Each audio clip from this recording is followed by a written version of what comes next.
A new CBS Battleground Tracker poll is showing a major shift among Hispanic voters. The poll found that while 45% of Hispanic voters will vote blue come midterm elections, a record 42% of Hispanics will vote for a Republican. In contrast, CNN's 2018 exit polls found that a whopping 69% of Latinos voted for Democrats. Our next guest, Cassy Garcia, hit the campaign trail with GOP Congresswoman Mayra Flores and is running as a Republican in Texas's 28th district against Democratic Congressman Henry Cuellar. Congressional candidate and former aide to Senator Ted Cruz, Cassy Garcia, joins us now to discuss this red wave. Welcome to the show, Cassy. Hi. Well, thank you for having me on. Yeah, it's great to have you. What do you think explains this real surge in support for Republican policies and candidates among Latino voters? Well, first of all, I just want to say I am a proud third-generation Texan, so I'm not the least bit surprised that many Hispanics are leaving the Democrat Party. I see it every day in my community. And South Texas is over 80% Hispanic, and when I talk to my neighbors, I meet people who tell me, Cassy, we're lifelong Democrats, but something has happened. This is no longer my abuelo's Democratic Party. And they're right.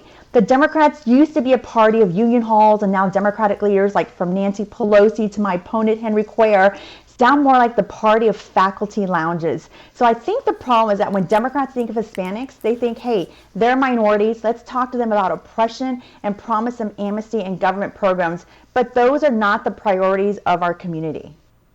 Yeah, it's interesting. I think your point about the Democratic Party's kind of abandonment of labor as their central organizing principle is a real one. And I do think that a lot of it, of what they used to offer, has been placed by some empty rhetoric around identity. I am curious about this point about government programs, though, because one of the things that we observed when I was part of the Bernie campaign, and he was so successful in Nevada, which is obviously a state with a large Latino population, is how popular a program like Medicare for All was with the culinary workers there, for instance, who were very eager to have healthcare reform, significant health reform, not just the kind of tinkering around the edges that both Democrats and Republicans typically support. Is that something that you've seen in your district as well? So we talk about the need for healthcare and affordable healthcare. And before the pandemic, Hispanics led the nation in the creation of new small businesses. And we work really hard to pursue the American dream. So we're not in the United States to hear patronizing lectures on victim murder we call Latinx. But to paraphrase Encanto, we don't talk about pronouns. No one has time for that. When Hispanics wake up, they're worried about their kids' schools and how they're going to make ends meet, not political correctness. And this economy is very difficult for our communities. Understand that over the last decade, millions of Hispanics have worked their way out of poverty and now somewhere between working and middle class. We also tend to have larger families, and I'm 1 out of 4. So with Joe Biden's record high inflation, that means we have more mouths to feed, but less money to do it with. And Hispanics really get it. And that's why come this November, voters in South Texas and all across America are going to vote for a better way forward for our community and our country. Yeah, so if you don't talk about pronouns, I completely appreciate that, but I think a lot of voters are interested in knowing what affirmatively you are offering in terms of whether it's what you're offering for folks who aren't able to afford health care, what you're offering to folks that aren't able to afford food. What is the plan? Do you support things like a continuation of some of the child tax benefits that came down in the context of COVID? I mean, affirmatively speaking, not just what you don't like about what Democrats are offering, which I can understand, what would it look like? What would you do differently than a Democrat like Henry Cuellar? Right. So talking to voters every single day, I'm talking to Democrats who are Republicans or even those who are Democrats who are walkaways, and they're telling me the number 1, 2 issues concerning them every day is inflation, being able to put gas in their car, being able to having to make tough decisions whether to put gas in their car or buy eggs and milk for their children, and securing our border. We have the worst Biden border crisis ever in history, and that's affecting our community in South Texas and District 28. So talking to the voters every single day, and we need real reforms. We need, people talk about being able to afford health care. They're having to go to Mexico to buy medicines, to get injections because it's affordable. People are driving to Mexico to save $1 on gas. So we need true reforms, and the administration keeps spending more, and we're seeing inflation through the roof. And so we need to provide real relief to the families and communities of District 28. You were profiled in a New York Times piece with Mayra Flores and other Latina candidates. You were described as a far-right Latina. Wanted to get your reaction to that label. Do you like that label? Do you agree with it? I had people text me that morning when the article came out saying, Cassie, I guess I'm a far-right Latina as well, or Latino, because I went to church 3 times a week. And so I grew up in a conservative household. I grew up at the border. I grew up to Republican parents, hardworking. My mother and dad worked so hard. My dad worked 2 jobs to make ends meet for us. And so the values instilled in me growing up was to work hard and live the American dream. And so the reason why I am running for Congress is to defend faith, family, and freedom. And so there's many more of us like that. When you talk to Republicans, you talk to Democrats every single day, you talk about real issues that are impacting the communities. And so we just need a better way forward. The Democrats have left the Hispanic community, and you're meeting more and more people that are saying, I'm walking away from the Democrat Party. And we just door knocked this past weekend, and I met some Democrat voters saying, Cassie, I'm leaving the Democrat Party, and I'm voting for you come this November.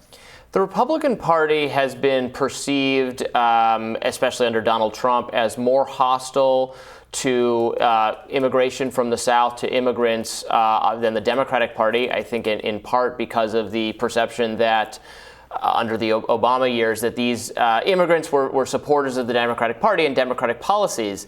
Now that is, I think the group is far more up for grabs than people were willing to concede earlier. What do you think the Republican Party's, do you think its messaging toward immigrants should change, or what do you make of how the Republican Party has been handling the immigration issue in the last few years?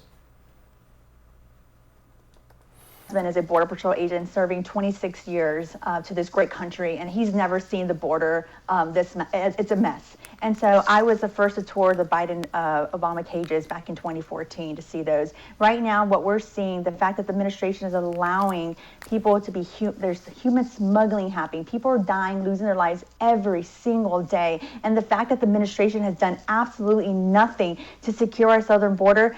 Talk to voters on the ground in my district, in the South Texas community. They are frustrated. Talk to Democratic leaders. Talk to Democratic judges. They're saying the administration has done nothing to secure our southern border. Talk to the landowners who are finding dead bodies. Talk to the sheriffs who are saying this is an invasion. This is absolutely, we just had a tractor trailer, 53 migrants who died. This is happening every single day. And we're trying to figure out solutions to provide more body bags to sheriffs. We're trying to help our Border Patrol agents do their job and secure our southern border, making sure that we provide them the tools they need to do their job. So we can't be, we're talking about blaming Democrats, blaming Republicans. At the end of the day, this is an American issue. We need to secure our southern border, and Democrats have done nothing to secure our southern border. That's why we are going to see elections, our community be flipped. And I'm going to be the first Hispanic Latina to ever represent District 28, because I am working for them to help them with their issues and to secure our southern border. The National Border Patrol Council, who's always endorsed Democrat Henry Cuellar,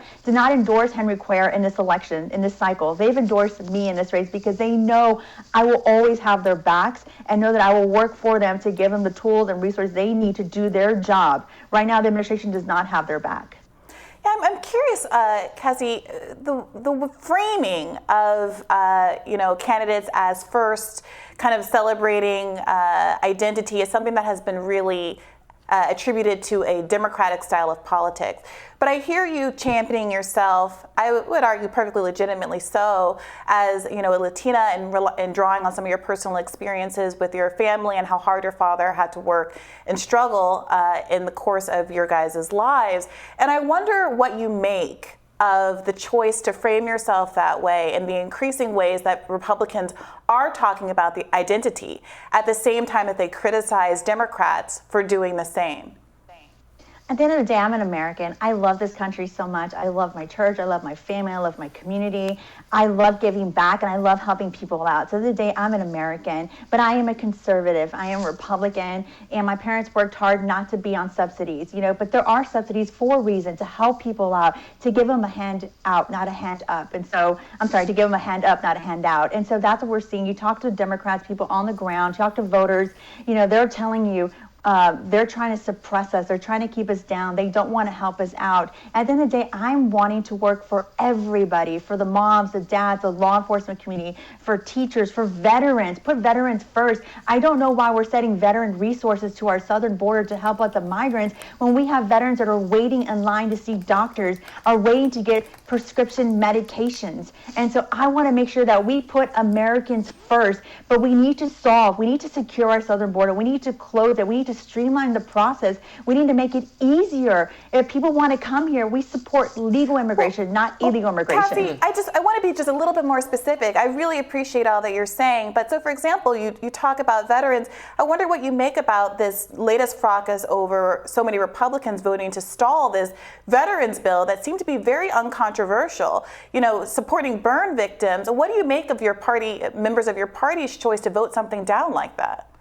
Well, I think at the end of the day, we need to make sure I support veterans, and I'm not a member of Congress. Would you have supported that bill? Well, there was a lot of pork in that bill that was not going to help our veterans. And so I think we need to, when I am a member, when I'm elected, we need to do standalone bills and not put bills that are packaged with pork.